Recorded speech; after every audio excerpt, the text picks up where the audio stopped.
თბილისის საქალაქო სასამართლოში 4 ოქტომბერს ათონელის სასახლესთან განვითარებულ მოვლენებთან დაკავშირებით ბრალდებულების გიორგი ჩახუნაშვილის, იად არახველიძის და კიდევ 5 პირის სასამართლო პროცესი დასკვნით ეტაპზეა.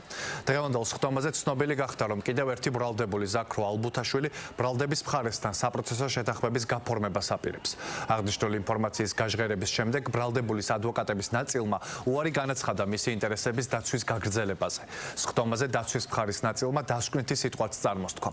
პროცესი ერთი კვირით გადაიდო და სავარაუდოდ 19 ივნისს სასამართლო განაჩენს გამოაცხადებს.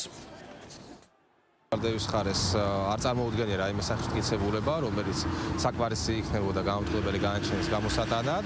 შესაბამისად, ძალიან მარტივად უხსნიდით სასამართლოს, რომ მსგავსი სტანდარტით არ შეიძლება იქნეს გამოტანილი გამომწყობელი განაჩენი, რა ბრალიც არსებობს და ვითხოვდით გამამართებელ განაჩენს, რადგანაც ელემენტარული სახეც კი არ არის ამოცნობილი, დადგენილიც კი არ არის პიროვნება, რომელიც ვიდეოზე არის ასახული და მიუხედავად ამისა, ბრალდების მხარე მაინც განმარტავს, რომ ეს არის იად არახველიძე.